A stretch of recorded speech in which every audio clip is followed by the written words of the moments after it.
반갑습니다. 감사합니다. 이 새로운 시편 연구라고 하는 책이 그렇게 읽기에 녹록지 않은 책인데 관심을 가지시고 또 읽으신 분들이 계실 수도 있고 또 아직 읽지 않으신 분들이 이제 있으실 텐데 관심을 가지고 또 이렇게 와주셔서 너무나 감사를 드립니다. 혹시 제가 질문 한번 이렇게 드리고 시작을 해도 괜찮을지 모르겠어요. 혹시 읽으신 분 계실까요? 읽으신 분?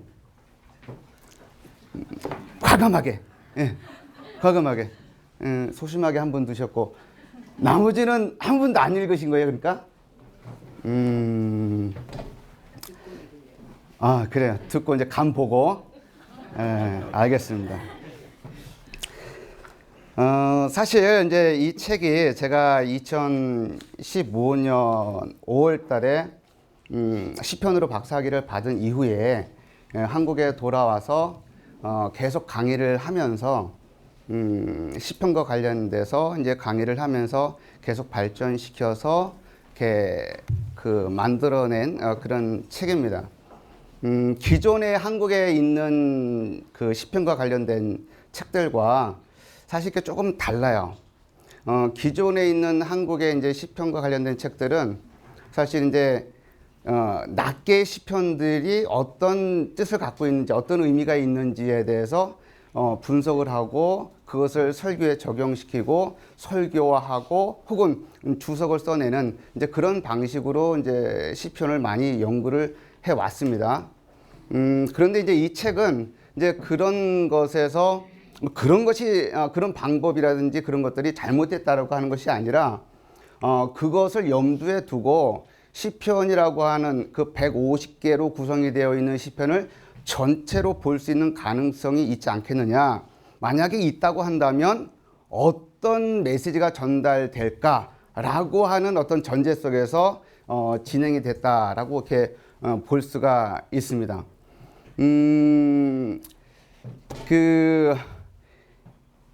지금까지 우리 한국 교회라든지 신학교에서 이렇게 보게 되면 시편과 관련해서 제가 가지고 있는 여러분들 앞에 이렇게 들고 있는 이 책과 관련해서 연구하신 그 교수님들이 몇 분 계세요, 사실은.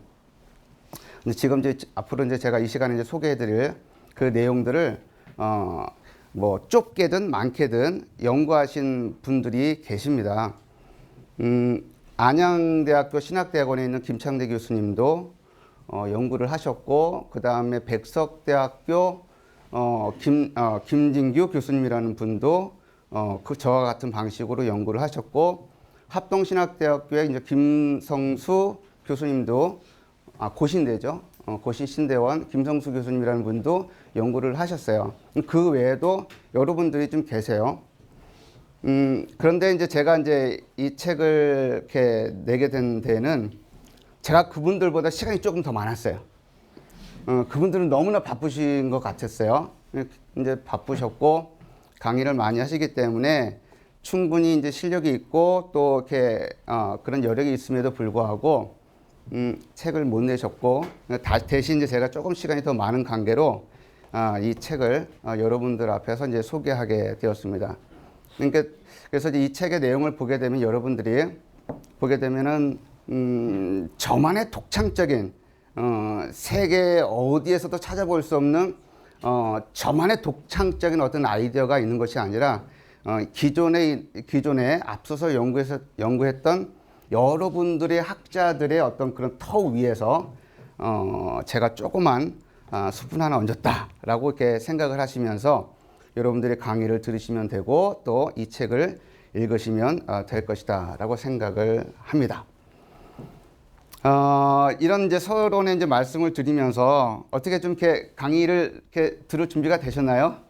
모르겠습니다. 만약 여러분이 괜찮다면 제가 웃돌이 벗어도 괜찮을까요? 예.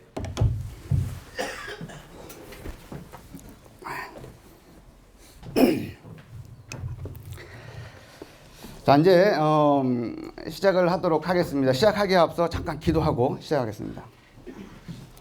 하나님 아버지 감사합니다. 성령께서 귀한 기회와 시간과 여건을 허락하여 주셔서 이렇게 또 시편을 깊이 연구할 수 있는 그런 기회를 주셔서 감사합니다. 성령께서 은혜를 베풀어 주시고 축복하여 주셔서 이 시간이 유의미하고 뜻깊고 유쾌한 시간 될 수 있도록 은혜를 베풀어 주시옵소서. 이 모든 말씀을 우리 주 예수 그리스도 이름으로 기도하였습니다. 아멘.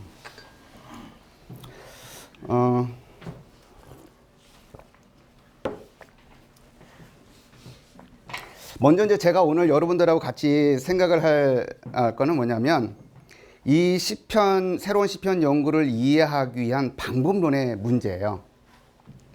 방법론. 이 책에서는 아주 독특한 방법론을 사용을 하고 있습니다. 이 방법론이 완벽하냐? 그런 건 아니에요. 그런 건 아닌데 그럼에도 불구하고 여러분들이 이 책을 이해하기 위해서는 그래도 방법론과 관련된 기본 개념은 알고 있는 것이 좋겠다 싶습니다. 그래서 방법론과 관련된 이야기를 먼저 하고 그리고 그 방법론의 터 위에서 시편 101편서부터 150편이라는 그 한 책이 어떻게 구성이 되어 있고 전개되고 있는가라고 하는 것을 이렇게 같이 생각을 해 보도록 하겠습니다. 성경을 읽는 것은 특별히 하나님의 뜻이 무엇인지라고 하는 것을 찾기 위해서 성경을 우리가 읽습니다. 그러니까 하나님의 성경을 통해서 우리들에게 말씀을 하시는데 이 하나님의 생명의 말씀을 우리가 읽고 이해하는데 부득불 어떤 과정을 거치게 되냐면 해석이라고 하는 과정을 거치게 돼요. 해석이라고 하는 과정 없이 그 텍스트를 이해할 수 있는 방법은 전혀 없습니다. 그죠? 우리가 하얀 종이 위에 수많은 활자들로 빼곡하게 채워져 있지만 그 빼곡히 채워져 있는 그 글들을 우리가 이해하고 이것이 하나님의 말씀이구나, 이것이 하나님의 뜻이구나 라고 하는 것을 결정하기까지, 결론에 도달하기까지는 우리는 부득불 어떤 것을 거치게 되냐면 해석이라고 하는 과정을 거치게 된다라고 하는 것이죠. 그러니까 이 해석의 과정이 없이는 이해할 수 없다라고 우리가 전제를 하고 들어가는 것이 좋겠습니다. 그런데 시편과 관련해서 시편을 이해하고 해석하는 데 있어서 지금까지 한 가지 방법만 사용되어졌냐 하는 거예요. 그렇지 않다라고 하는 거죠. 그러니까 여러 가지 방법들이 사용되어져 왔었습니다. 그 방법들의 어떤 그 특징들을 이해하고 그 다음에 그 방법들이 갖고 있는 한계를 생각을 하면서 제가 사용된 방법을 좀 이야기를 해 보려고 그러는 겁니다. 기존에 가장 많이 사용되었던 방법을 세 가지를 언급을 하면은 소위 말해서 양식 비평이라고 하는 겁니다. 양식 비평 어디선가 들어본 것 같아요. 자료 비평이라고 하는 것이 있습니다. 그리고 또 본문 비평이라고 하는 것이 있어요. 그 외에도 여러 가지가 있겠지만 요 세 가지 정도만 우리가 오늘 좀 이렇게 생각을 좀 해봤으면 좋겠습니다. 양식 비평, 자료 비평, 본문 비평 이 세 가지를 언급했어요. 밑에서 것부터 한번 얘기를 해보면 이런 겁니다. 본문 비평이에요. 본문 비평 죄송하지만 한번 들어볼까요? 본문 비평이라는 말 들어본 적이 있는 분들 극소세요. 자료 비평이라는 거 들어보신 분들 더 극소세요. 양식 비평이라는 말을 들어보신 분들 손 들어보세요. 비슷해요. 자, 이것을 기가 막히게 설명을 해보도록 하겠습니다. 본문 비평이에요. 우리 앞에 이제 성경이 있는데 한글로 된 성경이란 말이죠. 그런데 구약 성경은 무슨 말로 기록이 되어 있죠? 히브리 말로 기록이 되어 있습니다. 그런데 지금까지 이렇게 과거로 돌아가 보면 히브리어 성경만 있는 것이 아니란 말이죠. 히브리어 성경도 뿐만 아니라 또 무슨 성경도 있어요? 헬라 역본도 있죠. 소위 말해서 LXX 이건 욕 아닙니다. 헬라 LXX 그러니까 70인역을 가리키는 말이죠. 히브리어 본문도 있고 헬라어 역본도 있습니다. 또 아람어 역본도 있어요. 아람어 역본도 있고요. 시리아 역본도 있습니다. 히브리어는 또 히브리어 여러 개의 사본들이 있어요. 우리들에게는 원본이 없고 우리에게는 원본은 없고 뭐만 남은 거예요? 사본들과 역본이 남아 있어요. 그죠? 그러니까 이 사본들과 역본만 남아 있으니 가장 그리고 또 이렇게 사본들과 역본을 들여다보니 조금씩 다른 부분이 있더라라고 하는 것이죠. 그 다른 부분을 가지고 서로 비교해 가면서 가장 원본이 될 만한 그 텍스트가 무엇일까를 찾아가는 연구가 본문 비평이에요. 아시겠죠? 그러니까 여러 사본들을 옆에다 책상 위에다 펼쳐놓고 서로 비교하는 거예요. 한 절 한 절 서로 비교해 나가면서 어떤 특징, 어떤 원칙에 의해서 가장 원본이 되는 것이 어떤 본문일까를 연구해 나가는 것이 본문 비평입니다. 자료 비평은 어떤 의미냐면 어떤 텍스트가 있단 말이에요. 텍스트를 자세히 들여다봤더니만 이상한데?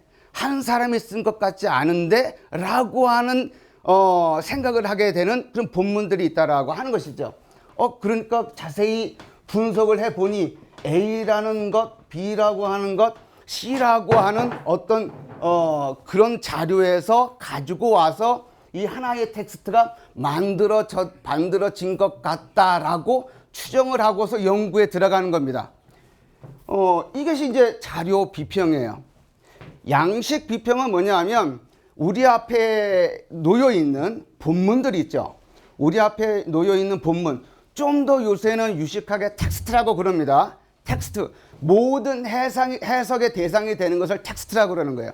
해석이 대상이 되는 것. 사회 현상도 텍스트가 될 수 있는 거고 영화도 텍스트가 될 수 있는 거예요. 해석의 대상이 되면 무조건 텍스트라고 우리가 부를 수 있는 거예요. 근데 텍스트라고 부를 수 있는 본문이 이렇게 있는데 이 양식 비평에 의해 근거해서 연구를 하는 사람들은 어떻게 그 연구를 하냐면 여기 나와 있는 특징들, 문학적인 장르들, 사용되어진 표현들 이런 것들을 근거로 해서 과거로 돌아가서 어떤 상황에서 이 텍스트가 만들어졌는가를 연구하는 그런 방법이 바로 양식 비평입니다. 아시겠죠? 그러니까 간단한 거예요.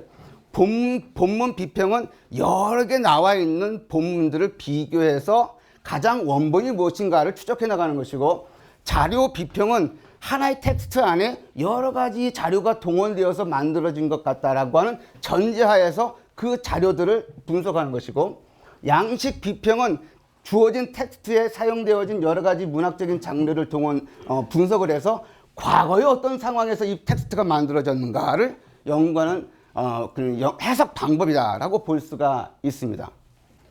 제 얼굴에 상처가 좀 있어요. 너무 자세하게 들여다보지 마세요. 제 얼굴에 상처가 있습니다. 입술 위에 세 반을 꿰맸어요. 찢어져서. 이제 이 여러분들 앞에 놓여 있는 제 얼굴에 이 상처가 여러분들의 텍스트예요. 해석의 대상이 되는 겁니다. 자, 이제 이게 이 입술 위에 난 상처의 의미를 찾는 거예요. 근데 이 의미를 찾는데 양식 비평, 자료 비평, 본문 비평을 동원해서 적용을 시켜볼 수가 있습니다. 제가 군대에서 25사단에서 근무를 했습니다. 전방에서 근무를 했는데 일병이 막 달았었을 때 아주 쫄병 때였죠. 그때 회식을 했는데 막사 뒤편에서 무슨 체육대였는지 큰 이제 그 회식을 치렀어요.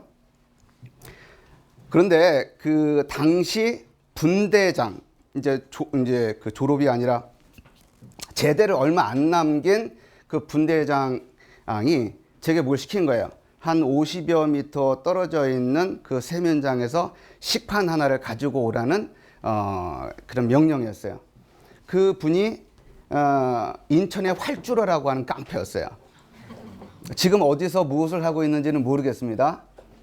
그분이 그 사람이 명령을 해서 50m 떨어져 있는 그 세면장에서 식판 하나를 가지고 오는데 가는 사이에 수많은 고참들이 명령을 한 거예요. 이것도 갖고 오라, 저기 가서 저거 하고 오라, 막 이런 여러 가지가 제게 주어졌어요. 그래서 결국은 한참 뒤에야 제가 식판을 분대장에게 갖다 준 거예요. 분대장이 화가 났겠어요? 안 났겠어요? 화가 났죠. 예. 그때는 그런 시대였습니다. 88년도였으니까. 막사티에 헬스장이 있었거든요. 헬스장이 있었는데 거기서 아령을 들어서 제 얼굴을 때린 거예요. 이런 거는 놀래네요. 아주 좋은 내용에는 별로 안 놀래시고.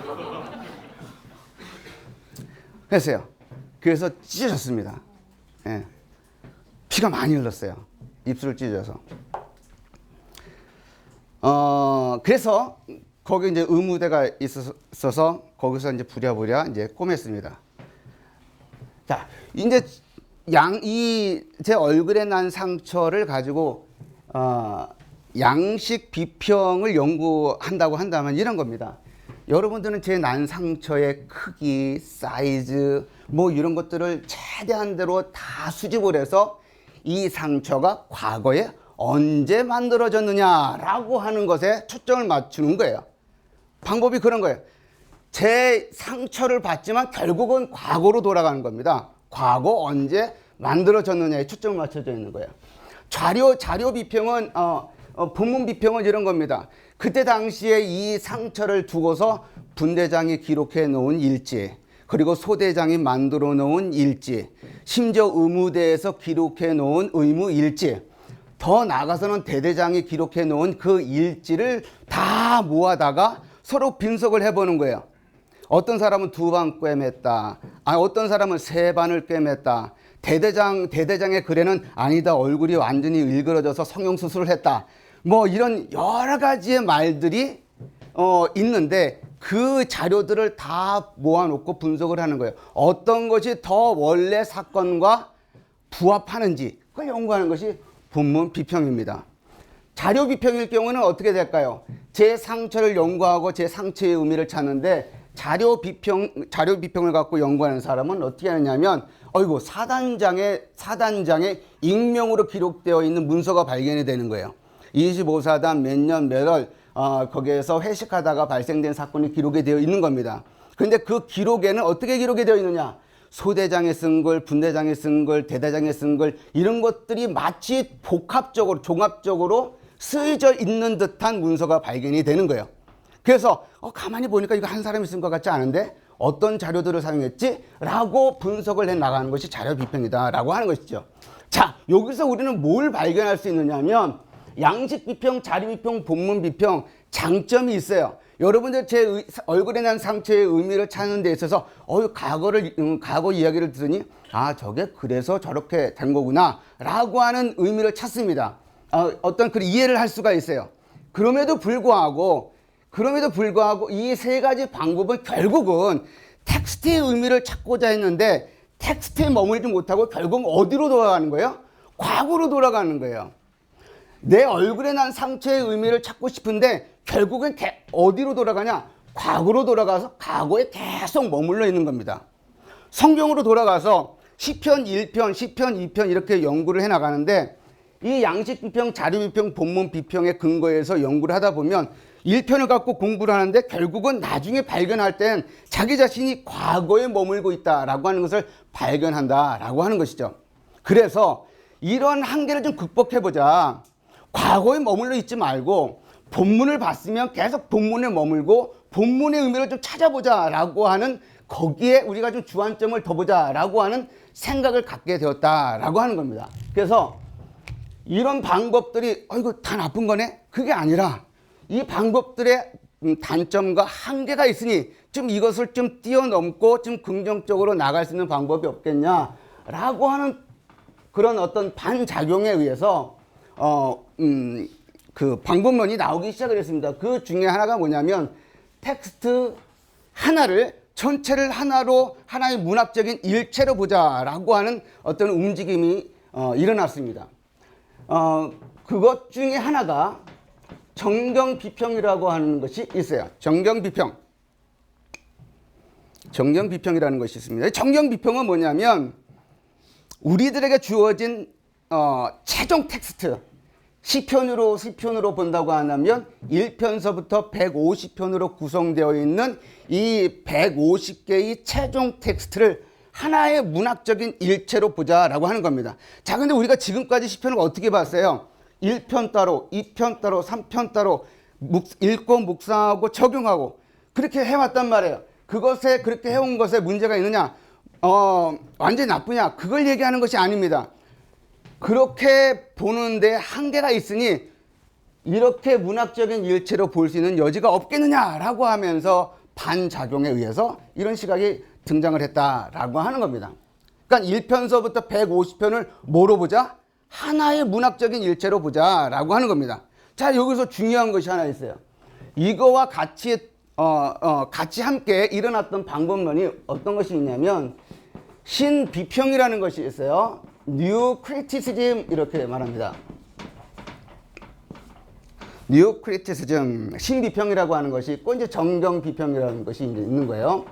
정경비평, 신비평이나 정경비평이나 똑같아요. 우리 앞에 놓여 있는 텍스트를 전체를 하나의 문학적인 일체로 보자라고 하는 것이 기본적으로는 똑같습니다. 그러나 신비평은 성경으로 예를 든다고 한다면 신비평은 성경을 뭘로 보는 거예요? 문학으로 보는 거예요. 신비평은 아주 중요한 겁니다. 신비평은 성경을 보면서 그리고 정경비평도 성경을 보면서 일단 하나의 문학적인 일체로 보는 것에서 똑같습니다. 근데 신비평은 어떻게 보는 거냐? 성경을 뭘로 보는 거예요? 문학으로 보는 겁니다. 리터처로 보는 거예요. 근데 정경비평은 뭘로 보느냐? 하나님의 말씀으로 보는 거예요. 하나님의 말씀. 문학적인 일체이지만 이것을 기본적으로 어떤 것이 전제되어 있냐? 하나님의 말씀이다라고 하는 터 위에서 시작을 하는 거예요. 정경비평에 단점이 없느냐? 단점이 있어요. 그러나 이런 어떤 기본적인 어떤 전제를 우리가 알고 시작하는 것이 좋겠다라고 하는 겁니다. 자, 이제 정경비평이라고 하는 기본 전제가 뭔지, 그죠? 우리가 1편서부터 150편을 따로따로 읽고 이해하는 것이 아니라 1편서부터 150편을 하나의 문학적인 일체로 보고 이해할 수 있는 가능성이 있겠구나라고 하는 겁니다. 자, 그러면 정말 그러한가를 따져야 되는 거 아니에요. 우리가 이 창세기 50장으로 구성이 되어 있습니다. 1장서부터 50장까지 전개가 돼요. 그죠? 창세기 1장서부터 50장 맞죠? 알고 있나 물어보면. 자, 1장 공부하고 2장 공부하고 3장 공부할 수 있어요? 없어요? 있죠? 그러나 1장서부터 50장 전체를 통해서 전달되는 신학적인 메시지가 있을까요? 없을까요? 있죠. 시편은 어떨까요? 1편서부터 150편으로 구성되어 있는 시편 1편 공부하고 2편 공부하고 3편 공부할 수 있어요? 없어요? 자, 그러네 1편서부터 150편을 관통하는 신학적인 메시지가 있을까요? 없을까요? 어느새 그렇게 세뇌가 됐어요? 응? 자, 있느냐 없느냐를 지금 이제 생각해 보려고 그러는 거예요. 아시겠죠?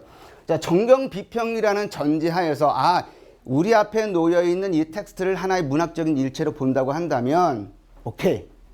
그러면 한번 들여다보자는 거예요. 하나의 이야기가 시편에 있느냐 없느냐 들여다보는 거예요. 소위 말해서 내러티브라고 할 수 있는 것이 1편서부터 150편까지 쭉 읽어봤을 때 소위 말해서 내러티브라고 할 만한 것이 있냐 없냐를 들여다보자라고 하는 겁니다. 자, 한번 살펴볼까요? 시편 1편서부터 150편까지의 그 시편의 이야기라고 할 수 있는 것이 정말 있을까? 내러티브라고 할 수 있는 것이 있을까? 한번 보겠습니다. 시편은 1편서부터 몇 편까지로 구성이 되어 있죠?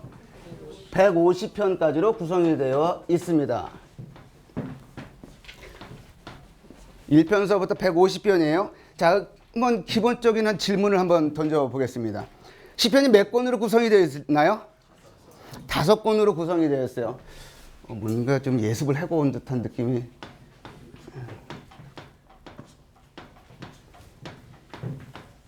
자, 그러면 1권 몇 편서부터 몇 편까지?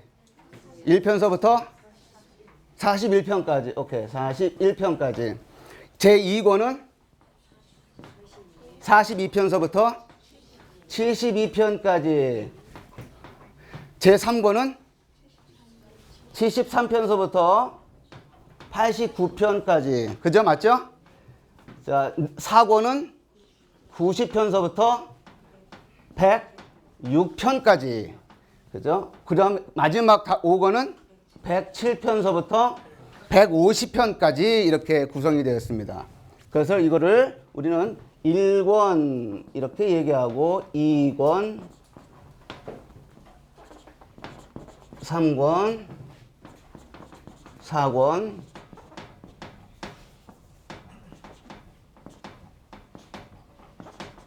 5권 이렇게 부르죠. 그래서 1편서부터 41편, 42에서 72편, 73에서 89편, 90편에서 106편, 107에서 150편 이렇게 나눠져 있어요. 5권으로 구성되어 있습니다. 자, 내러티브다, 이야기다라고 하는 것이라고 우리가 말을 할 때 기본적으로 우리는 기본적으로 무엇이 있어야 되냐면 일단 기본적으로 서론과 결론이라고 하는 부분이 있어야 되죠. 그죠? 내러티브라고 하는 것은 도입 부분이 있지만 그럼 다른 말로 서론에 해당하는 부분이죠.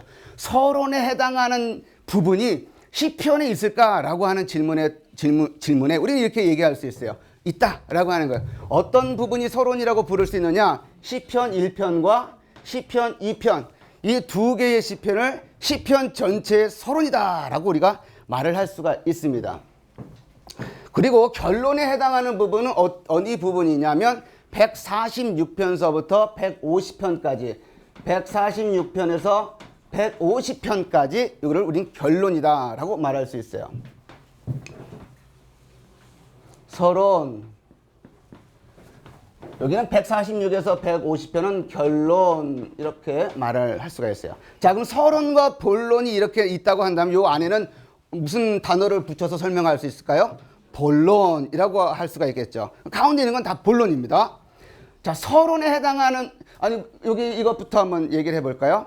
146편서부터 150편은 소위 말해서 어떤 시편들이 모여 있는 것일까요? 할렐루야 시편이 모여 있는 곳입니다. 할렐루야. 할렐루야로 시작을 해서 할렐루야로 끝납니다. 모든 시편이 다 그래요. 146편, 147편, 148편, 149편 다 할렐루야로 시작을 해서 할렐루야로 끝납니다.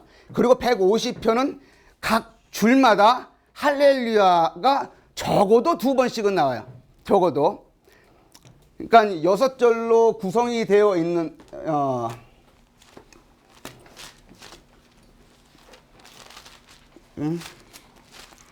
마지막 그 150편이 6절이죠. 6절로 구성이 되어 있는데 총 할렐루야라는 단어가 12번 사용이 되어집니다. 그러니까 2번도 사용되고 한 절당 2번도 사용되고 3번도 사용되고 또 마지막 절에 그 5절인가요? 거기서 한 번 사용되고. 그러니까 할렐루야로 시작해서 할렐루야로 끝이 나고 마지막 시편은 계속 할렐루야 할렐루야 할렐루야로 할렐루야로 끝이 난다라고 하는 거예요. 그래서 이거는 할렐루야 시편이라고 하는 어떤 그런 모음집으로 설정을 하고 결론 부분이다라고 우리가 말을 할 수가 있습니다.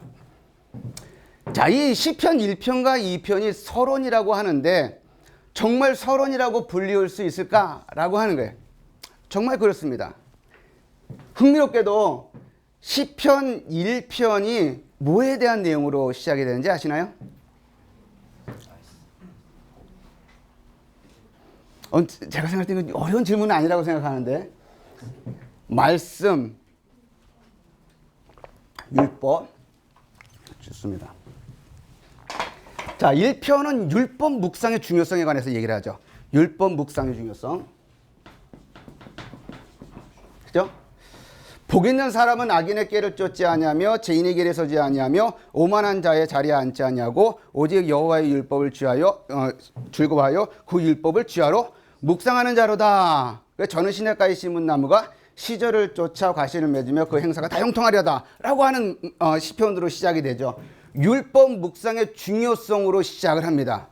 왜 이 율법 묵상으로 시작하고 있는 이 시편을 중요하게 생각하느냐 하면은 시편의 책 제목이 율법과 관련된 내용이 아니거든요.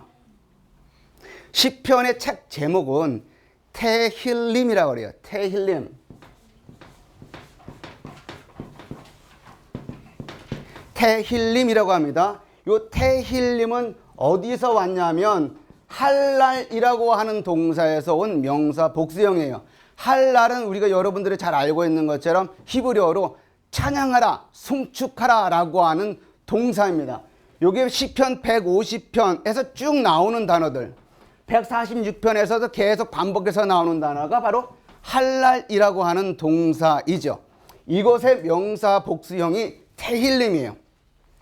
그러니까 찬양 드리라고 하는 것이 시편의 히브리어 제목입니다. 근데 시작을 뭘로 시작을 하고 있어요? 율법으로 시작을 하고 있습니다. 아니 책 제목이 테힐림 찬양 드리라고 했으면 찬양과 관련된 시편으로 시작하는 것이 더 어울리잖아요. 그잖아요. 근데 그렇게 시작을 하지 않고 있습니다. 150편의 시편으로 시작하는 것이 히브리 시편 책 제목에 더 잘 어울린다. 그냥 그렇게 시작하지 않고 뭘로 시작하는 거예요? 율법 묵상의 중요성으로 시작을 하고 있다라고 하는 것이죠. 그 부분이 굉장히 특이하다라고 하는 겁니다. 그죠? 율법 묵상의 중요성. 시편 2편은 어떤 내용일까요? 시편 2편. 시편 2편은 하나님께서 시온에 한 왕을 세우는 이야기가 시편 2편입니다. 하나님께서 자신의 언약 백성들을 다스리시고 통치하시는데 자신이 직접 다스리고 통치하시는 것이 아니라 시온에 한 왕을 기름 부어 세워서 그를 통하여 하나님의 통치 사역을 대행하겠다라고 하는 내용입니다. 이 시편 2편과 관련해서 많은 분들이 무엇이라고 말을 하냐면 다윗 언약과 관련된 내용이 그 안에 내포되어 있을 것이다 라고 이야기를 합니다. 여하튼 간에 하나님께서 한 왕을 세워서 하나님의 언약 백성을 다스리겠다라고 하는 내용이 어디 나온다고요? 시편 2편에 나옵니다. 왕과 관련된 내용이에요. 왕과 관련된 내용. 시편 1편과 2편에 찬양과 관련된 내용 나와요? 안 나와요? 안 나와요. 전혀 나오지 않습니다. 근데 시편이라고 하는 것이 뭘로 시작이 돼요? 율법 묵상의 중요성과 왕에 관한 내용이 나온다. 어떤 왕? 하나님의 기름 부음을 받아서 하나님을 대리하여 하나님의 언약 백성을 통치할 왕에 대해서 관한 내용으로 시작을 한다라고 하는 것이죠. 시편 1편, 시편 2편이 서론입니다. 자, 여기서 우리는 한 가지 더 생각해 볼 한 가지 더 생각할 것이 있는 게 뭐냐면 지금까지는 이 두 개의 시편의 주제를 따로따로 생각을 해왔어요. 시편 1편 율법 묵상의 중요성 누구나 인정을 합니다. 시편 2편의 내용 시온의 하나님의 기름을 받아 시온의 세움을 받은 왕에 관한 내용 누구나 인정하는 겁니다. 그러나 서론으로 이 시편 1, 2편을 동시에 볼 때 어떤 이야기가 형성이 되느냐라고 하는 거예요. 두 개의 내용을 같이 이해를 하면 어떤 내용이 전개가 되느냐 하면 복 있는 사람은 여호와의 율법을 주야로 묵상하는 왕에 관한 내용이다라고 하는 것이 시편 1편과 2편을 함께 읽을 때 우리가 추론해 볼 수 있는 내용입니다. 진정한 왕, 행복한 왕, 그는 누구냐? 여호와의 율법을 주야로 묵상하는 자가 바로 행복한 왕이다, 참된 왕이다, 진정한 왕이다 라고 하는 것을 우리가 들여다볼 수 있다라고 하는 것이죠. 만약에 우리가 시편 1, 2편을 서론이라고 생각을 하고 그리고 그 내용을 우리가 하나의 주제로 뽑아낸다고 했었을 때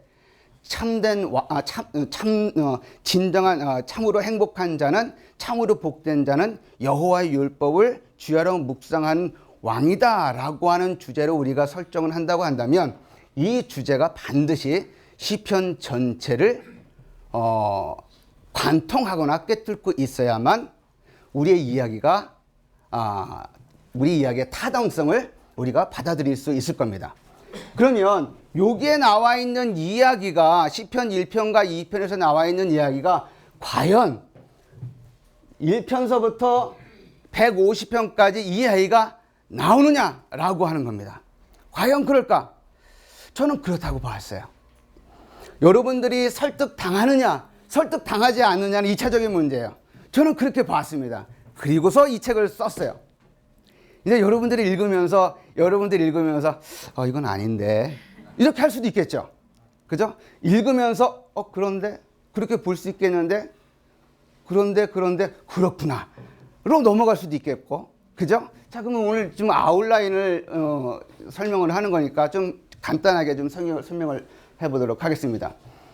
이 주제가 율법이라고 하는 주제하고 율법이라고 하는 것과 왕이라는 이 이야기가 시편 전체를 꿰뚫고 지나갑니다.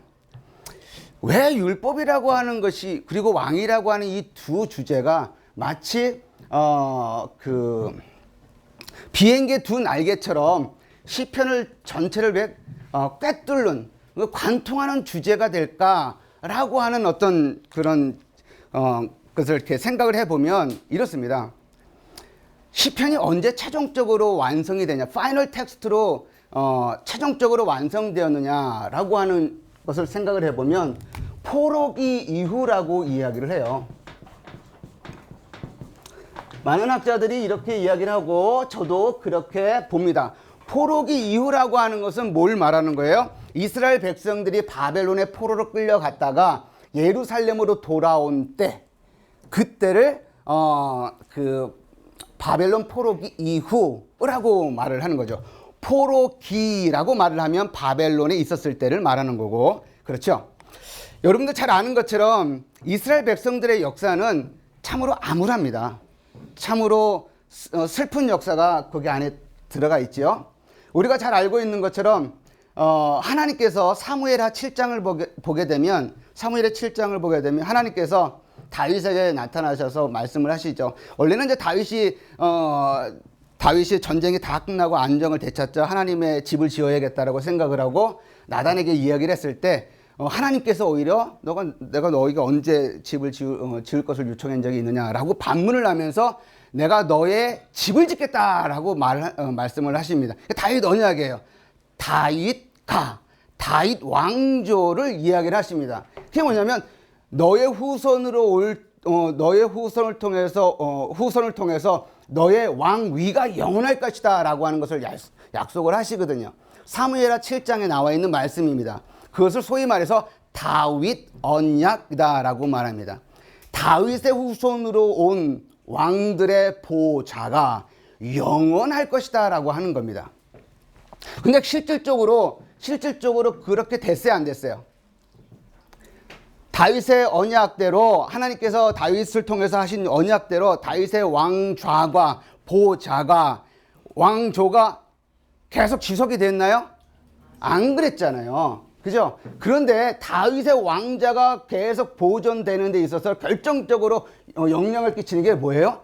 율법 순종이었습니다. 율법 순종. 사무엘상 2장을 보게 되면 다윗이 죽기 전에 솔로몬에게 유언을 내립니다. 유언을 하시는 거예요. 유언을 하는 거예요.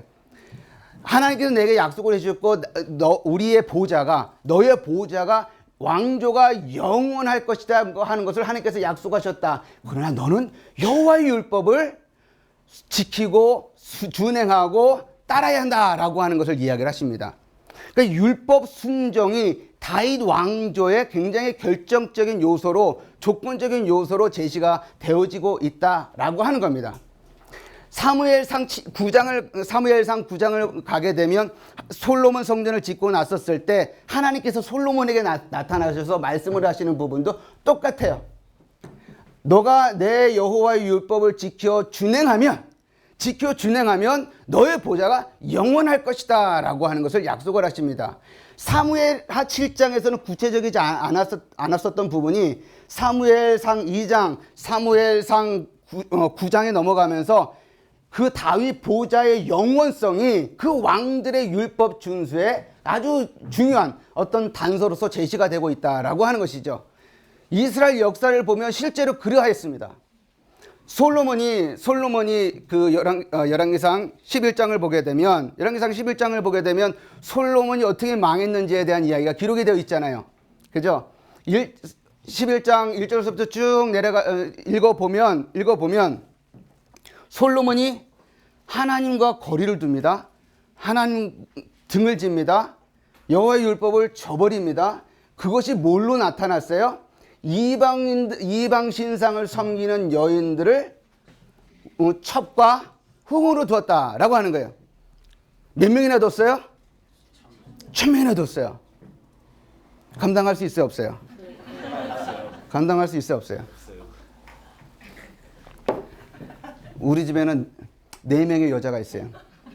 하나는 암컷이에요. 강아지예요. 그리고 나머지는 아내, 2딸. 감당하기 힘들어요. 그래요. 근데 솔로몬은 몇 명이에요? 1000명이에요. 많은 우상들을 섬기는 여인들을 자기 아내로 두었어요. 점차 하나님과 멀어지고 하나님과 등졌습니다. 그리고 하나님께서 솔로몬에게 하시는 말씀이 뭔지 아세요? 심판으로 너희 나라를 나누겠다라고 말씀을 하십니다. 그러니까 북이스라엘과 남쪽 유다로 나눠지는 이야기가 사무엘상 12장서부터 시작이 돼요. 사무엘상 12장서부터 시작되는데 바로 그 앞장에 무슨 이야기가 기록이 되어 있는 거예요? 솔로몬의 타락 이야기가 기록이 되어 있어요. 율법과 밀접한 연관이 되어 있는 거죠. 왕과 율법 순종 굉장히 밀접합니다. 북이스라엘 여로보암으로 시작해서 여로보암으로 시작해서 호세아로 끝나는 북이스라엘의 역사와 멸망 이야기는 다 그 이야기입니다. 왕들이 뭐를 지키지 않은 거예요? 여호와의 율법을 지키지 아니함으로 북이스라엘이 멸망했습니다. 모두 다 한결같이 여로보암의 길을 따라갔다가 북이스라엘이 멸망했어요. 누구에게? 아수르에 의해서 주전 722년 멸망했습니다. 3년 동안 포위되어 사마리아 성이 포위되어서 아주 힘겨운 가운데 멸망당했어요. 많은 사람들이 도륙당했고 거기에 살고 있던 사람들이 메소포타미아 여러 지역으로 흩어져 살게 되었습니다. 그리고 그 지역에는 이방 사람들이 끌려와서 살게 되면서 소위 말해서 사마리아인들이라고 불리는 사람들이 그때 발생하게 되죠. 북이스라엘 멸망, 왕들과 율법 불순종과 밀접하게 연관되어 있더라라고 하는 겁니다. 남쪽 유다의 멸망은 어때요? 남쪽 유다의 멸망, 르호보암서부터 시작해서 누구까지? 시드기야까지, 그죠? 시드기야 왕까지 이르는 남쪽 유다의 왕들의 삶을 면면히 들여다보세요. 히스기야 한 명, 그 다음에 요시아라고 하는 인물, 이 두 인물을 제외하고서는 거의 다 대부분 하나님의 율법과 거리가 있는 삶을 살았다라고 하는 거죠. 시드기야도 마찬가지죠. 그죠? 남쪽 유다가 멸망했습니다. 주전 586년 바벨론 느부갓네살에 의해서 철저하게 완전하게 무너졌습니다. 예루살렘 성 회파되었죠. 성전 불타고 완전 전소되었죠. 많은 사람들이 도륙을 당하고 피를 흘리며 죽어나갔습니다. 많은 사람들이 죽었어요. 그리고 많은 사람들이 포로로 끌려갔습니다. 시드기야는 눈이 뽑혔고 그 보는 앞에서 자기 아들들이 참수용 당하는 것을 보았습니다. 잔인하게 남쪽 유다가 멸망당했어요. 그래서 뭐 때문에? 왕들이 하나님의 율법에서 떠난 것 때문에. 물론 이스라엘 백성들도 그 왕들 밑에 있었던 이스라엘 백성들 잘못했죠. 그죠? 그러나 대표적으로 한 나라를 이끌어가는 한 왕이 율법에서 떠났을 때 그 모습이 어떤 형국으로 끝나는지를 아주 면면하게 이스라엘 역사는 우리들에게 보여준다라고 하는 겁니다. 그러면 이스라엘의 역사, 무너지는 왕정 제도가 생겨나고 그다가 멸망되기까지의 이 역사를 보게 되면 왕과 율법이라고 하는 부분이 얼마나 긴밀하게 연결되어 있는지를 우리가 알 수가 있습니다. 그런데 놀랍게도 말이죠. 이 왕들과 왕이라고 하는 것과 율법 그 순종이라고 하는 이 부분은 신명기 17장서부터 나와 있어요. 신명기 17장 14절서부터 20절의 말씀을 보게 되면 이런 말씀이 기록이 되어 있습니다. 이스라엘 백성들이 나중에 가나안 땅에 들어가서 하나님의 약속의 땅에 들어가게 되면 나중에 왕들을 요구하게 될 텐데 그때 어떤 사람이 왕이 되어야 하는지에 대한 그 내용이 아주 잘 기록이 되어 있습니다. 어떤 왕이 되어야 되느냐? 히브리인이어야 된다 이게. 그건 당연하겠죠. 히브리 사람이 되어야 된다. 둘째, 많은 금과 많은 아내와 많은 그죠? 병거를 두면 안 된다라고 하는 거예요. 그건 무엇을 의지하면 안 된다라고 하는 거예요. 하나님 이외에 다른 것을 의지하면 안 된다. 왕은 그러면 안 된다라고 하는 거죠. 그죠? 솔로몬은 세 개 다 어겼습니다. 많은 병거, 애국과 무역을 하면서 많은 병거를 두었죠. 그 다음에 많은 은금을 소유하고 마지막에는 탐하게 됩니다. 그리고 또 뭐를 많이 뒀어요? 많은 아내를 뒀어요. 신명기 17장에 있는 내용을 아주 착하게 불순종한 사람이 솔로몬이다 라고 우리가 봐도 과언이 아니다라고 하는 것이죠. 그런데 놀랍게도 신명기 17장에는 보면은 단지 그 세 가지의 이유만 있는 것이 아니라 또 있어요. 하나님의 율법을 등사하여 그것을 옆에다 두고 주야로 묵상해야 된다라고 하는 말씀이 하나 더 붙어 있습니다. 이것이 중요한 거예요. 한 나라의 왕은, 즉 하나님의 언약 백성을 다스리는 왕은 그 무엇보다도 하나님의 율법을 옆에다 두고 주야로 그 묵상하는 자가 되어야 된다라고 하는 거예요. 왜요? 율법을 주야로 묵상해야 하나님의 뜻을 구현하는 사람이 되기 때문에, 율법을 주야로 묵상해야 그것의 핵심이 될 수 있는 공의와 정의를 실현할 수 있는 자가 되기 때문에 그렇습니다. 그죠? 그런 차원에서 본다고 한다면 율법 묵상이라고 하는 것, 그 다음에 왕이라고 하는 것, 이것이 얼마나 이스라엘 역사에서 중요한 짝어라고 할 수 있겠죠. 두 개 그 중요한 주제가 되는지 우리가 알 수가 있습니다. 근데 앞서 우리가 좀 포로기 이후로 돌아가 보면, 포로기 이후에 바벨론의 포로로 끌려갔다가 주전 538년 고레스의 칙령에 의해서 바벨론에서 예루살렘으로 돌아왔어요. 돌아왔는데 예루살렘 성전도 재건축 완공했어요. 성벽도 완공을 했습니다. 그죠? 그 사람들에게는 뭐가 없었어요? 왕이 없었어요. 그들에게 뭐가 없었어요? 왕이 없었어요. 그죠? 다윗의 후손으로 올 그 왕들의 보좌가 영원할 것이라고 했는데 그 왕이 없는 거예요. 그들의 왕은 누구예요? 바벨론의 왕들이 그들의 왕이에요. 고레스, 캄비세스, 다리오, 아닥사스다, 아수에로, 이런 왕들이 그들의 왕이란 말이죠. 그죠? 왕이 없었습니다. 그리고 또 하나는, 이 사람들이 가장 가슴에 아주 뼈에 사무치게 각인된 그런 교훈 중에 하나가 뭐냐면, 바벨론에 돌아온 사람들, 특별히 에스라와 느헤미야 같은 사람들이 뼈저리게 생각하고 있었던 것이 뭐냐면, 우리가 이와 같이 바벨론의 포로가 된 것이 무엇 때문이냐라고 하는 질문에 그들은 뭐라고 대답을 했냐면, 율법 불순종이다라고 생각을 했어요. 율법 불순종. 그게 에스라 9장에 나와 있어요. 에스라 9장에 에스라가 기도하는 장면에 그 내용이 남겨져 있고, 느헤미야 1장에 보면 느헤미야가 그렇게 기도를 하고 있어요. 우리가 이와 같이 바벨론의 포로가 되어서 수치를 당하고 이렇게 포로로 끌려온 것은 하나님의 율법을 저버린 것 때문이 아니냐라고 하는 것을 이야기를 합니다. 바벨론의 포로기 이후에 최종적으로 완성이 된 시편에 그것이 그대로 투영이 됐다라고 볼 수가 있는 것이죠. 이해가 되시죠? 지금 시편에서 무엇을 말하려고 하는 것이구나, 무엇을 말하려고 하는 건가라고 하는 그 질문에 우리는 어느 정도 희미한 그림을 찾아볼 수 있는 거예요. 이 시편을 최종적으로 완성한 그 당시에 이 시편을 통해서 이 공동체에게, 바벨론 포로기 이후의 공동체 사람들에게 왕이라고 하는 존재, 그리고 율법 묵상의 중요성이라고 하는 이 주제를 굉장히 긴밀하게 어떤 교훈을 주고자 하는 중요한 어떤 주제를 지금 가르치고자 하는 것이구나라고 하는 것을 알 수가 있습니다. 자, 그러면 무엇을 말하려고 하는 것이냐라고 한번 생각을 해보겠습니다.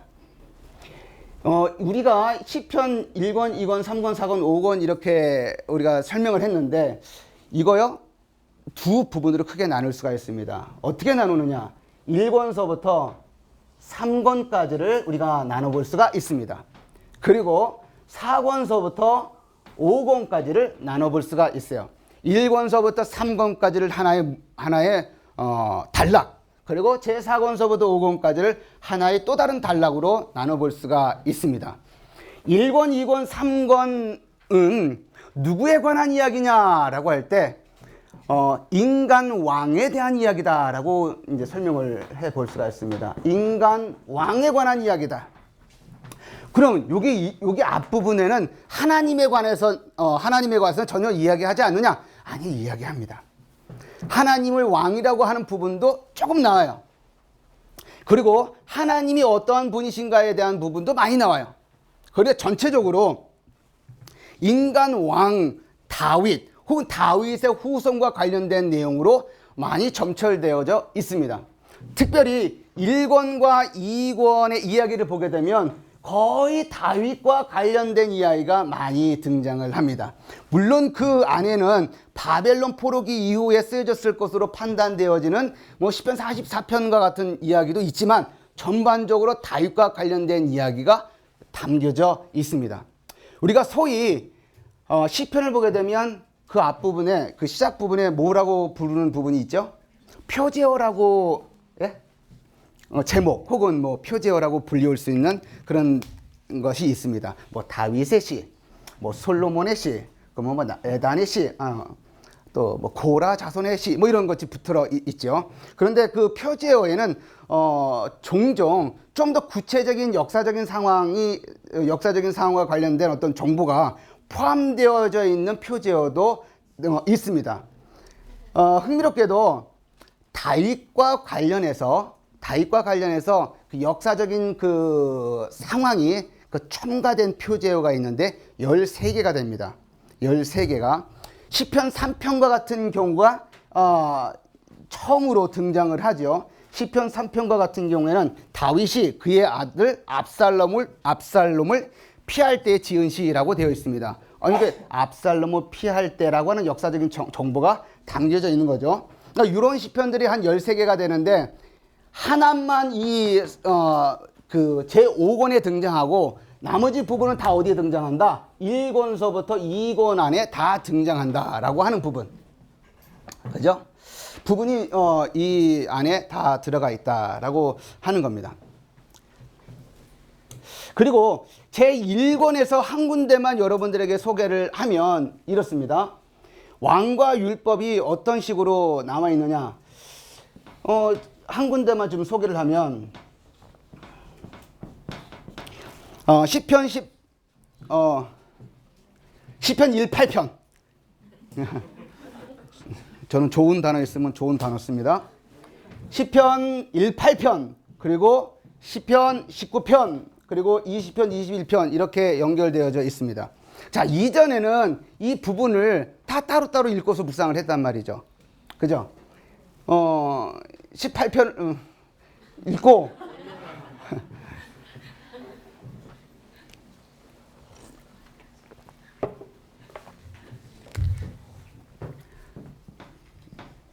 (18편을) 읽고 묵상을 했단 말이죠. 그리고 따로따로 이렇게 다 읽고 묵상을 했습니다. 근데 여기 보니까 18편에 어떤 내용이 담겨져 있냐. 이 18편은 정말 독특한 시편입니다. 왜냐하면 다윗이 주위에 있는 여러 이렇게 적들과 싸우고 나서 하나님께 감사 찬양 드리는 그런 내용이에요. 이 왕과 관련된 내용이 담겨져 있어요. 왕과 관련된 내용. 왕이 하나님의 도우심을 입어서 승리하게 되었다라고 하는 그런 내용이 담겨져 있어요. 제왕시라고 우리가 붙일 수도 있는 그런 내용입니다. 하나님의 도우심을 입어서 승리하게 되었습니다라고 하는 그런 내용이 바로 저기에 담겨져 있죠. 그게 사무엘하 22장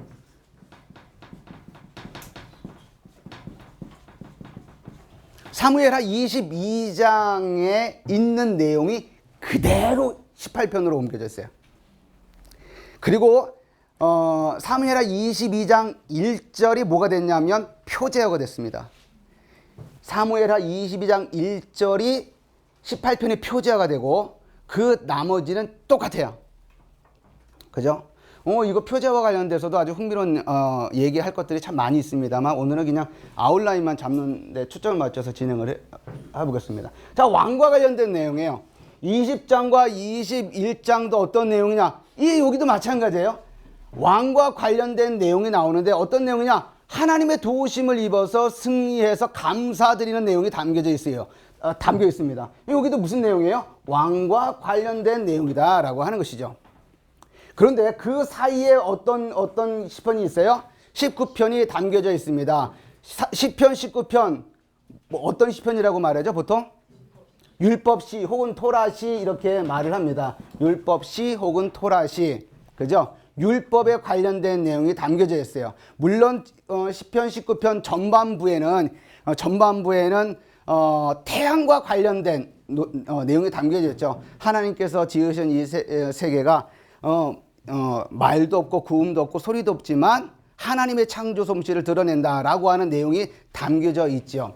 그러니까 일반 계시를 마치 그 조직신학적인 어떤 내용을 시적으로 표현한 듯한 내용이 담겨져 있습니다. 그러나 그 부분도 사실은 율법과 이어서 나오는 율법의 내용과 긴밀하게 연결이 되어져 있지요. 태양의 어떤 그 열기에서 피할 자가 없는 것처럼 율법의 어떤 유익성으로부터 피해서 살 수 있는 존재는 없다라고 하는 것을 시편 19편이 이야기하고자 하는 것이거든요. 그러니까 시편 19편도 율법시라고 우리가 율법의 중요성에 관해서 이야기하고 있는 시편이라고 한다고 한다면 왕과 관련된 이 시편 사이에 율법시를 배열해 놓음으로 인해서 뭐를 지금 강조하는 거예요? 왕과 율법이라고 하는 주제를 같이 연결해서 그 부분을 이렇게 드러내고 있다라고 하는 겁니다.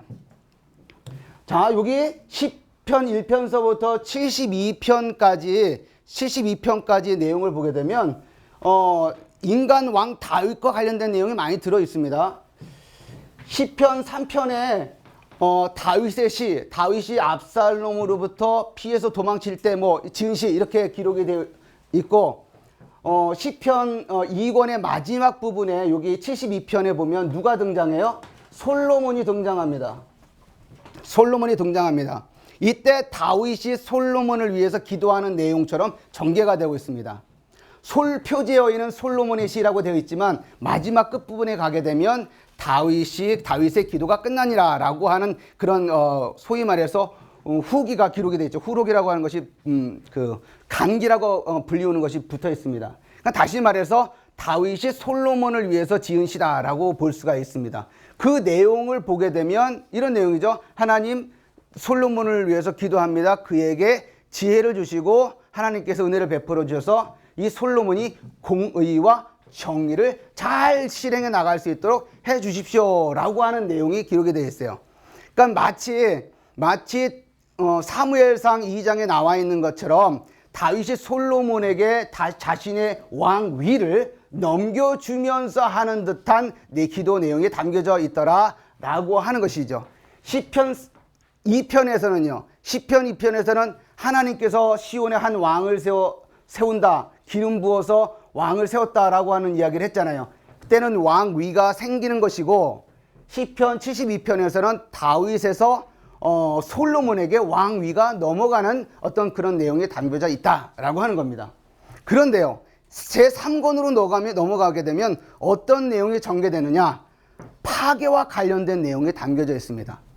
여기는 통일 왕국에 대한 이야기가 기록이 되어 있다고 한다면 요게 10편 73편서부터 89편까지는 파괴와 관련된 내용이 담겨져 있어요. 그런데 문제는 뭐냐면 파괴 혹은 멸망과 관련된 내용이 담겨져 있는데 문제는 뭐냐면 그 멸망, 그 파괴, 예루살렘의 멸망, 이스라엘 백성들의 멸망, 이 내용이 여기에 나오는데 그 이유가 뭐냐에 대한 것이 담겨져 있다라고 하는 것이죠.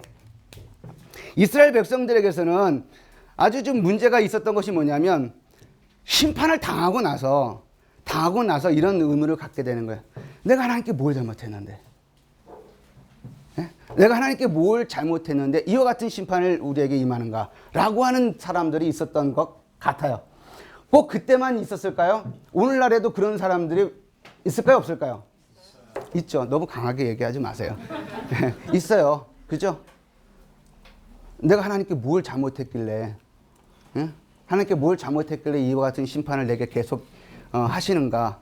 자기가 하나님 앞에 불의하게 행동했던 것에서는 전혀 기억하지 못하고 생각하지 못하면서 오로지 하나님의 공의와 정의의 공의로우심에 대해서 의심하고 판단하는 그런 사람들이 있단 말이죠.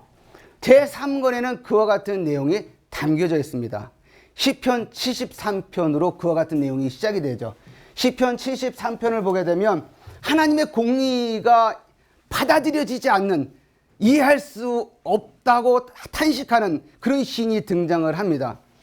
하나님의 말씀을 따라서 하나님의 말씀을 그 뜻대로 살아가면 정말 번창할 거라고 생각을 했는데 살아보니 그렇지 않더라라고 하는 거죠.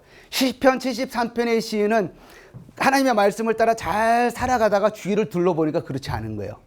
악인들이 더 잘 되는 모습을 본 겁니다. 그죠? 악인들이 잘 되는 모습을 확연히 본 겁니다. 그 사람들은 계획했던 것보다 더 잘 되는 거예요. 투자한 금액보다 훨씬 더 많은 금액의 소득을 얻는 겁니다. 그죠? 제대로 먹지 못하는 것 같은데 아주 건강한 거예요. 죽을 때도 고통 없이 죽어가는 모습을 보는 겁니다. 그러니까 하나님의 말씀을 따라서 살아가는 사람이 누려야 할 그 축복을, 그죠?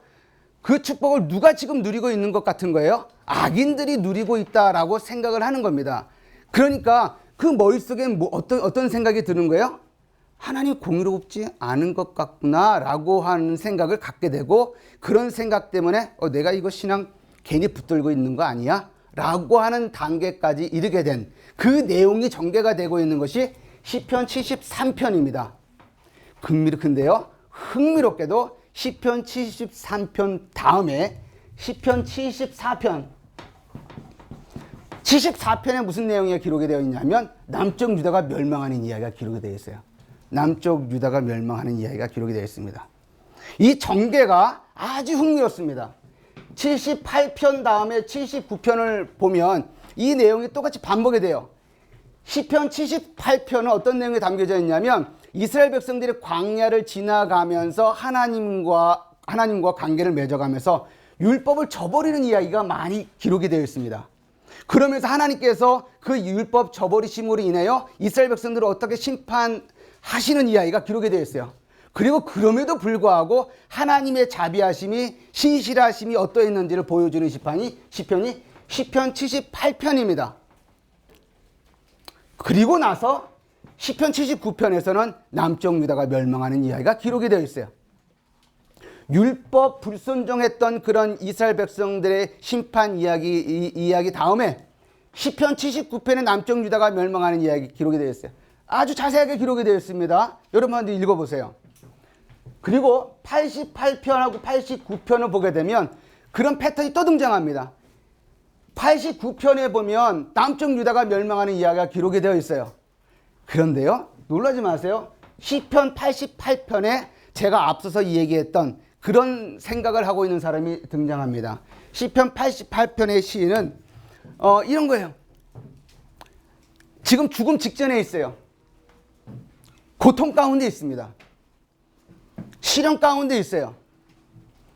죽음의 마지막, 자기 자신의 육체적인 죽음의 마지막 숨을 꼴깍꼴깍인가요? 예, 마지막 숨을 막 거두기 직전까지의 고통스러운 상황에 임했어요. 어두운 터널을 통과하고 있는 그런 시인이 등장합니다. 근데 놀랍게도 자기에게 임한 그 고난과 역경의 근원을 어디로 돌리느냐 하면 여호와께 돌립니다. 주께서 내게 고난을 주셨고, 주께서 내게 고통을 주셨고, 주로 말미암아 내 친구들이 내게서 떠나갔고 라고 고백을 합니다. 놀랍죠? 시편 88편의 시인은 자기에게 임한 고통을 누구에게로 돌리느냐 하면 하나님에게로 돌립니다. 자, 보세요. 이스라엘 백성들에게 멸망에 관한 이야기가 기록이 되어 있다고 했습니다. 하나님이 공의로우신가? 시편 74편 멸망당하는 이야기가 기록이 되어 있습니다.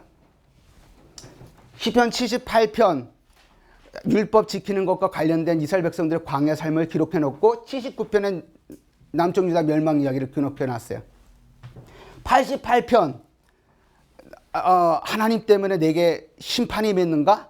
89편 남쪽 유다가 멸망하는 이야기가 기록이 되어 있습니다. 그런데요, 놀랍게도 시편 89편의 부분에 보면 다윗과의 후손들의 왕들의 율법 불순종으로 인하여 다윗 왕의 왕관이 땅에 떨어졌다라고 하는 내용이 기록이 되어져 있습니다.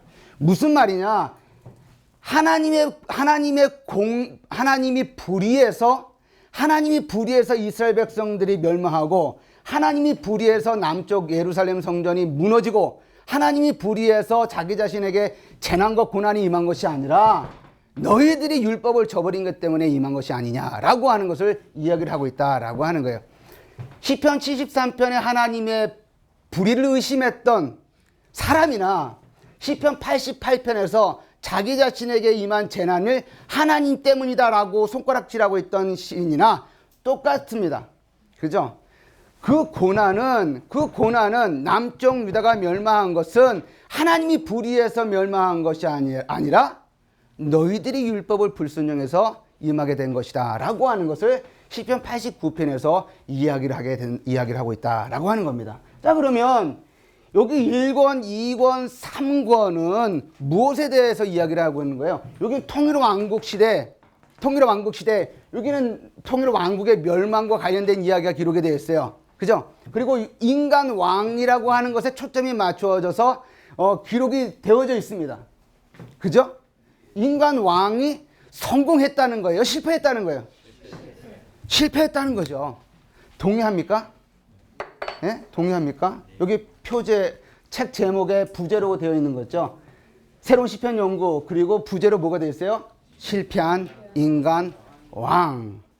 왜 부제로 그것이 들어가 있느냐? 이 부분을 그 이야기를 하고 있기 때문에 그렇습니다. 여기 이 부분에 하나님에 대해서 기록이 안 되어져 있느냐? 기록이 되어져 있습니다. 그죠? 그러나 이 주제가 면면이 흐르고 있다라고 하는 부분을 우리가 인식을 하고 있어야겠다라고 하는 겁니다. 좀 더 자세한 내용은 여러분들이 책을 읽어보시면 되는 거죠. 그죠? 자, 그럼 4권, 5권에 관해서는 그럼 어떤 내용이 담겨져 있느냐? 이 부분이 굉장히 중요한 거예요. 시편 90편서부터 106편, 107편서부터 150편으로 구성이 되어 있는 이 내용들을 자세히 들여다보면, 특별히 제 4권의 시간이 거의 다가오니까 4권에 관한 얘기만 좀 하고 좀 넘어가 볼게요. 제 4권은 90편서부터 106편으로 끝이 납니다. 근데 흥미롭게도 여기는 통일 왕국과 관련된 내용이라고 하고, 여기는 통일 왕국의 멸망과 관련된 이야기라고 한다면, 여기는 무슨 내용이, 어떤 시대적인 내용이 나오면 좋을까요? 포르기라든지 그때의 이야기가 전개되면 좋겠죠. 근데 그렇지가 않습니다. 제4권은 모세 시대와 아주 깊이 연관이 되어 있어요. 이것이 중요한 거예요. 시편 90편의 표제어가, 여러분 뭔지 아시나요? 모세의 시, 근데 하나 좀 더 붙어 있을 것 같은데. 하나님의 사람, 모세의 기도, 이렇게 되어 있어요. 모세의 시, 모세의 기도, 이렇게 되어 있습니다. 자, 요게 표제어에 모세가 들어가는 거는 여기서 딱 등장합니다. 모세가 등장합니다. 모세, 여기 내용을 보게 되면, 요게 90편의 내용을 보면 그 내용이 모세 시대와 밀접하게 연관되어 있느냐? 우리 단정할 수 없어요. 그 내용 자체만 보고서는 이 시편의 내용이 모세와 관련돼서 아주 밀접한, 뭐 간접적으로도 연관이 있느냐라고 우리가 분석해 보면, 요거 표제어 딱 떼어나면 우리는 확인할 길이 없습니다. 표제어의 모세의, 하나님의 사람 모세의 기도라고 하는 그것 때문에 이거 모세와 관련된 시구나라고 하는 것을 우리가 알 수 있는 거예요. 모세의 기도라고 시작된 제4권 맨 마지막 시편들 105편, 106편을 보게 되면 모세 시대, 광야 시대, 출애굽해서 가나안 땅에 이르는 시대에 관련된 이야기가 아주 상세하게 기록이 되어 있습니다. 가나안 땅에 출애굽할 때 어떤 일들이 있었는지, 광야를 지나가면서 하나님께서 어떻게 그들에게 은혜를 베풀어 주셨는지, 그들에게 어떻게 물을 제공해 주시고 만나를 제공해 주셨는지, 고기를 주셨는지에 대한 내용이 기록이 되어 있고, 하나의 시편에는, 또 다른 시편에는 그럼에도 불구하고 이스라엘 백성들이 얼마나 불순종했는지에 대해서 기록을 해놓고 있습니다. 여하튼 간에 긍정적이든 부정적이든 105편과 106편은 다 광야의 삶과 관련이 있다. 출애굽, 광야, 가나안 땅과 관련된 내용이다라고 하는 거죠. 그리고 95편에도 다윗과 모세와 관련된 내용이 기록이 되어 있어요. 출애굽한 이후에 광야의 삶이 기록이 되어져 있습니다. 99편에서는 모세와 아론이라고 하는 이름이 등장을 하고요. 100편에도 마찬가지로 103편에도 모세의 이름이 내용 가운데 등장을 합니다. 그러니까 제가 요 몇 군데의 시편만 언급을 했습니다만 제4권에 등장하고 있는 시편들은 모세와 직간접적으로 연관되어 있는 시편들이 아주 진을 치고 있다라고 해도 과언이 아니다라고 하는 겁니다. 문제는 뭐냐면 모세 시대의 진정한 왕은 누구였냐 하는 거예요. 그 모세 시대에는 왕이 있었어요, 없었어요? 없었죠. 이스라엘에게 첫 번째 왕은 누구였어요? 사울이었죠. 모세 시대에는 왕이 없었어요. 그들의 진정한 왕은 누구였어요? 하나님이었죠. 하나님이 그들의 왕이었다라고 하는 것이 이 모세가 이스라엘 백성들을 이끌고 출애굽하고 광야를 거치고 가나안 땅에 들어가기 직전까지, 그리고 가나안 땅 이후에는 여호수아를 통해서, 여하튼간에 그때까지 이스라엘에게 참된 왕, 진정한 왕은 누구였던 거예요? 하나님, 여호와 하나님이 그들에게 참된 왕이었다라고 하는 것을 알 수가 있습니다. 그래서 그럴까요? 시편 93편, 94편, 95편, 96편, 97편, 98편, 99편, 100편 이런 시편들을 소위 말해서 여호와 말락 시편이다라고 말합니다. 여호와 말락 시편, 말락 시편이라고 그럽니다. 말락이라고 하는 것은 히브리 말로 말라크라고 그래요. 말라크. 히브리 말로 무슨 말이냐면 통치하다라고. 조금 여기서 이제 멜렉이 되면 이제 왕이 되는 거죠. 그죠? 말락은 동사예요. 통치하다라고 하는 겁니다. 근데 여기서 93편서부터 100편에 이르기까지 그 시편들이 왕창 모여져 있는 거예요. 왕창. 한번 따라해 보겠습니다. 왕창. 교회 같은데요? 네? 왕창 모여져 있어요. 자, 여호와께서 통치하신다라고 하는 것의 다른 말은 뭐예요? 여호와가 누구다? 여호왕이다라고 하는 말이죠. 그죠? 그 여호와가 왕이다라고 하는 내용이 제4권에 왕창 집중적으로 분포되어 있다라고 하는 겁니다.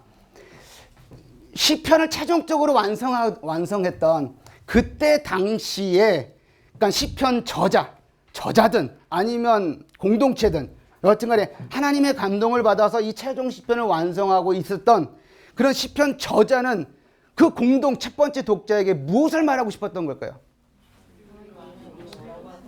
인간 왕을 보라는 거예요, 말라는 거예요? 보지 말라는 거죠. 이 사람들은 표로기 이후에 공동체 사람들은 지금 누굴 기다리는 거예요? 왕. 다윗의 후손으로 계속되겠다라고 했던 그 왕, 인간 왕.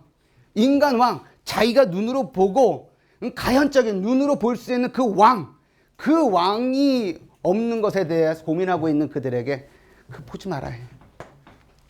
누구 봐라? 하나님, 여호와 하나님을 봐라 라고 하는 것을 이야기를 합니다. 그리고 나서 107편서부터 150편까지는 찬양과 관련된 내용들이 지배적으로 등장하고 있다라고 하는 겁니다. 자, 한번 이제 정리를 한번 해볼까요? 자, 시편 전체는 율법 묵상의 중요성과 그 다음에 왕이라고 하는 주제가 긴밀하게 같이 움직인다라고 볼 수가 있습니다. 이 율법이라고 하는 주제가 쭉 나가는 거예요. 우리가 이제 오늘 살펴보지 않았지만 여러분들이 할 일이 있는 거예요. 이제 제가 오늘은 맛보기로 여러분들에게 강의를 한 거잖아요. 이제 이 부분 갖고 있는 이거를 제 강의를 충분히 소화할 수가 없습니다. 이제 여러분들 가가지고 성경을 옆에다 놓고 일일이 따져보는 거예요. 이건 아닌 것 같은데 하든지 아니면 그렇든지 둘 중에 하나인 겁니다. 그러니까 이거는 뭐 한 2시간 동안 제가 이거 아웃라인을 설명을 하고 있지만 그 디테일한 부분은 여러분들이 찾아가서 공부를 하는 거죠. 119편도 마찬가지죠. 119편도 율법의 완전성, 온전성에 관해서 아주 강조하고 있는 시편입니다. 근데 그 시편 바로 좌우에도 왕과 관련된 시편이 배열이 되어 있습니다. 특별히 118편, 이 118편도 왕과 관련된 내용입니다. 시편 145편, 시편의 최종 결론이라고 불리우는 이 결론 바로 앞부분에 시편 145편은 소위 말해서 Great King, 위대한 왕에 관한 내용이 기록이 되어 있어요. 위대한 왕, 하나님 여호와께서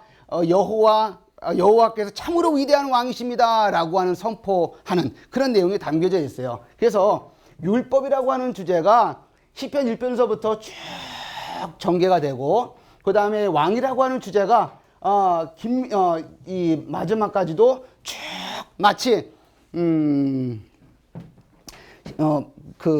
이렇게 폭우가 막 쏟아지면 막 개울에 물이 차가지고 막 콸콸 넘치잖아요. 그 막 물 위에는 굉장히 빠른 속도로 막 지나가지만 그 밑에는 아주 고요하게 흐르는 저류가 있죠. 이 율법이라고 하는 주제하고 왕이라고 하는 주제는 150편으로 구성이 되어 있는 이 시편 그 밑바닥에서 아주 고요하게 흐르는 그러나 시편 전체를 떠받들고 있는 중요한 신학적인 주제다라고 하는 것을 우리가 생각해 봐야 할 것 같다라고 하는 겁니다. 그래서 제가 책 제목의 부제를 뭐로 잡았느냐면 실패한 인간 왕에서 신실하신 하나님 왕을 향하여 라고 하는 것을 잡은 거예요. 실패한 인간 왕, 들여다보지 말자. 인간 바라보지 말자. 누구 바라봐야 되는 거예요? 하나님 왕을 바라봐야 된다라고 하는 거예요. 이것을 우리 일상생활과 우리 신앙생활에서 들여다보면 마찬가지예요. 너무나 평범하고도 너무나 뭐라고 할까요? 판에 박힌 말일 수도 있겠지만 우리는 이래나 저래나 하여튼간 눈에 보이는 것에 의존하고 싶은 것이 너무나 많아요. 조금만 좀 탁월한 지도자가 나타나면 와르르 몰려갑니다. 예? 조금 괜찮은 사람 등장하면 막 몰려가는 거예요. 그럴 수도 있겠죠. 그러나 우리들의 신앙의 기본적인 어떤 그 신앙의 물줄기는 보이는 사람이라든지 지도자에게 너무나 지나치게 끌려다니고 하는 것은 바람직하지 않다. 우리가 정말 바라봐야 할 분은 누구인 거예요? 여호와 하나님 왕이시죠. 보이지 아니하시지만 예전이나 지금이나 우리의 삶을 통제하시고 다스리시고 공급하시는 여호와 하나님 왕을 바라봐야 한다라고 하는 것이 시편이 우리들에게 저와 여러분들에게 교훈하고 싶은 부분이 아니겠느냐라고 하는 것을 오늘 저녁 짧은 시간에 이렇게 좀 나눠봤습니다. 더 할까요? 네? 더 할까요? 올 봄에는 제가 좀 바쁘고요. 여름에 혹 기회가 되면 시편과 관련해서 좀 더 이렇게 좀 공부할 수 있는 기회를 좀 더 마련해 볼 수 있도록 하겠습니다. 요거는 정말 그대로 맛보기예요. 예, 맛보기고 이제 여러분들이 책을 통해서 좀 더 이렇게 옆에다 놓고 반드시 여기 시편은요 흥미롭게도 성경책을 옆에다 놓고 같이 막 찾아가면서 읽어갈 때 내 것이 됩니다. 그렇지 않으면 훅 날아가요. 지금 여러분들 제가 자신하지는 않지만 1편서부터 150편까지 큰 아웃라인을 그려드렸습니다. 아마 잘 잊혀지지 않을 거예요. 아, 교만인가요? 그러니까 웬만하면 한 70 이상이면, IQ 한 70 이상이면 기억하지 않을까. 나중에 더 훌륭한 학자분이 또 이렇게 붐 하고 나타나셔서 더 좋은 것으로 설명을 해줄 기회가 더 있겠지만, 그래도 이 어떤 큰 요 밑그림 위에서 여러분들이 또 시편을 바라다 보면 예전에 그냥 낱개로만 봤던 시편, 물론 그것도 중요하지만 그거 이외에 더 우리가 누릴 수 있는 어떤 그 귀한 어떤 교훈이 있지 않을까, 그리고 여러분의 것으로 삼을 수 있지 않을까라고 생각을 합니다. 자, 그럼 오늘 강의는 여기까지만 하도록 하겠습니다. 수고하셨습니다. 네, 귀한 강의 감사드립니다. 그럼 지금부터 잠깐 질문 받는 시간 가져볼까요? 혹시 우리 방 교수님께서 하신 내용 중에 궁금하신 사항 있으시면 좀 손을 들고 질문해 주시면 감사하겠습니다. 네, 질문하세요. 제가 모르는 건 답변 못하고 아는 건 답변해 드리도록 하겠습니다. 자, 이게 이제 사실은 이런 거예요. 지금까지 여러분들이 시편과 관련해서 접했던 방식하고는 조금 다를 거예요. 그렇죠? 예. 그래서 그러니까 이제 공부를 해야 되는 거예요. 그래서 좀 색다르기는 하지만 충분히 여러분들이 누릴 수 있고 여러분의 것으로 삼을 수 있는 그런 충분한 내용이다. 혹시 신학생분들 계시나요? 신학생분들 한번 번쩍 드세요. 오유, 적지 않게 오셨네요. 네. 신학생 되시는 분들은 적어도 읽으셔야 될 거예요. 적어도 시가서 개론을 만약 공부를 했다면 반드시 읽어야 되고, 시가서 개론 안 읽었다면 그래도 읽어야 되고 그렇게 하는 것으로 하겠습니다. 질문 있을까요? 네.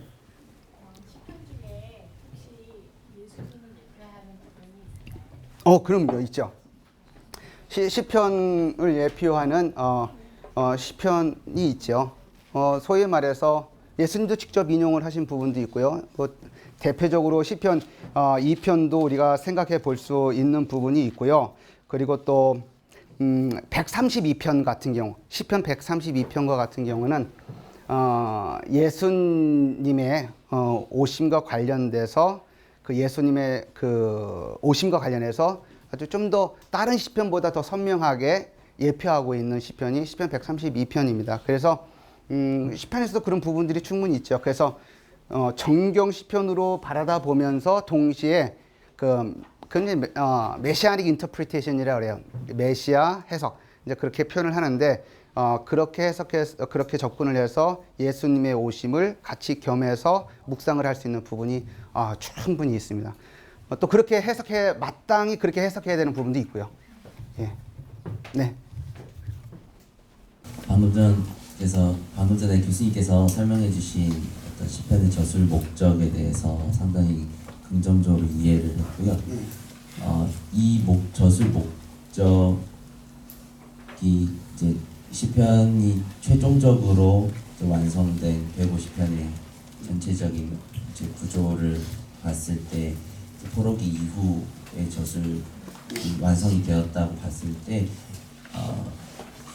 보통 열왕기를 저술 목적을 이제 포로기 이후에 어떤 남유다의 왕들 하나님 다윗 언약에 있는 그 왕들의 타락상과 왜 멸망할 수밖에 없었는지에 대한 딜레마에 대한 해답으로서 열왕기를 이제 저술 목적으로 본다고 이렇게 이해를 하고 있는데, 그렇다면 열왕기와 시편이 함께 볼 때 좀 더 이해하기가 이제 시편의 저술 목적과 열왕기의 목적이 부합하기 때문에 좀 더 연관성을 가지고 이해하기가 좋은 부분들이 있지 않을까 하는 부분이 궁금한 부분들이 있고요. 또 한 가지 더는 유대인들이 시편을 이해할 때 이 5권을 나눌 때 오경을 중심으로 해서 이해하는 관점이 있다고 제가 알고 있는데요. 장세기 이제 앞에 1권을 장세기, 2권을 출애굽기, 3권 레위 이런 식으로 그렇게 보는 관점도 교수님께서 설명해 주신 대로 이해할 때 충분히 이제 앞부분에 율법이 나오고 뒤에 이렇게 계속 뒤에 가면서 신명기가 이제 이해하는 부분도 그런 부분들에 좀 부합해서 이해할 수 있지 않을까 하는 생각도 좀 들어서 거기에 대해서 어떻게 생각하십니까? 두 번째 질문부터 먼저 답을 하면 그렇습니다. 이제 그렇게 설명하시는 분이 좀 있는 것 같아요. 근데 사실 저는 개인적으로는 동의하지는 않는 부분이 있습니다. 5라고 하는 숫자는 사실은 사실 긴밀하게 연결되어 있는 부분이 있죠. 그죠? 5이라고 하는 이 숫자가 오경도 5권으로 구성이 되었고, 그 다음에 시편이 5권으로 구성되어 있고, 그 다음에 마태복음에 나와 있는 것도 5번의 설교의 뭉치가 있다라고 하는 부분도 있고, 이 5라고 하는 숫자는 분명 우리가 연관성이 있다라고 볼 수가 있지만, 1권, 2권, 3권, 4권으로 구성이 되어 있는 시편의 내용의 전개가 모세 오경의 창세기, 출애굽기, 레위기, 민수기, 신명기와 일맥상통하게 배열되어 있느냐라고 하는 부분에 있어서는 저거는 좀 동의하지는 않고 있는 거고요. 첫 번째 질문은 시편을 이해함에 있어서 열왕기서와 관련된 거, 그 내용들이 얼마큼 이렇게 도움이 되느냐. 저는 굉장히 긍정적으로 동감하는 부분이고요. 특별히 신명기서 부분하고 신명기서에 있는 어떤 그런 내용들과 또 우리가 연결시켜서 이해해야 될 부분도 적지 않다라고 봅니다. 물론 그런 부분에 대해서 모든 학자들이 다 동의하고 있는 것은 아니지만 제가 재작년인가요? 논문을 하나 쓸 때 소논문을 쓸 때도 이제 신명기와 시편에 나와 있는 부분들을 좀 연결시켜서 설명한 부분들이 있습니다. 그래서 시편을 이해함에 있어서 신명기 이해도 충분히 서로 같이 융합해서 이해할 수 있는 자료가 된다라고 저는 생각을 합니다. 네. 정경비평에 대해서 잘 강의해 주셔서 감사하고요. 근데 이제 제가 의문이 드는 거는 시편은 말 그대로 이제 시문이잖아요. 근데 이제 오늘 이제 정경비평적으로 이렇게 쭉 전체를 보는 거는 시편은 내러티브 중심으로 서론과 결론이 있고 물론 이렇게 볼 수 있도록 하셨는데 이건 이제 산문은 이제 내러티브라는 게 이제 어느 정도 우리가 딱 들어오는데 시문인 시편을 이렇게 이제 보는 것도 뭐 정경비평적으로 이제 가능하긴 한 것 같은데 시라는 이 형식을 좀 집중해가지고 이해할 때는 어떤 좀 새로운 방식이 있을까? 이것 좀 말씀해 주시면 예, 좋은 질문인 것 같아요. 제가 이제 시편을 150개 시편을 하나의 이야기로 볼 수 있는 여지가 있다라고 하는 가능성이라는 단어를 좀 많이 습니다. 그는 뭐냐면 일반적인 내러티브 혹은 일반적인 스토리 그것만큼 아주 세밀하고 아주 조밀하게 구성이 되어 있는 그런 내러티브와는 비교할 수는 없는 거죠. 시편에 나와 있어 1편서부터 150편으로 구성된 이야기가 창세기에 있는 그런 내러티브만큼 조밀하게 구성이 되어 있지는 않습니다. 근데 그러함에도 불구하고 이야기로 볼 수 있는 여지는 있다라고 보는 것이 이제 제 입장이고요. 그럼에도 불구하고 그 사이에 이렇게 이제 제가 이렇게 이제 큰 그림을 그려드렸잖아요. 근데 그 그림을 그리기까지 각 시편들에 대한 연구가 없었을까요? 있었죠. 각 시편에 대한 분석을 해 나감에 있어서는 단순하게 정경 비평만 하는 것이 아니라 단어 연구서부터 문법서부터 수사 비평서부터 소위 말해서 히브리 시편에서 가장 중요하다고 여겨지는 메타포라고 하는 것하고 히브리 평행법이라고 하는 부분들을 다 같이 종합적으로 분석을 하게 됩니다.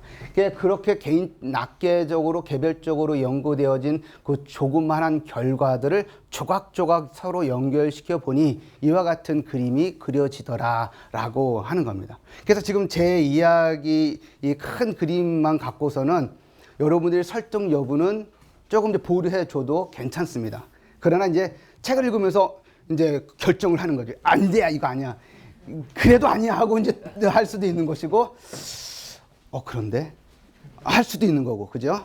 자, 그런 부분에 대해서 조금 마음을 열어놓고 접근을 해도 괜찮겠다 생각을 합니다. 네, 긴 시간 강의해주신 우리 방정열 교수님께 큰 박수 부탁드립니다. 감사합니다. 네, 감사합니다.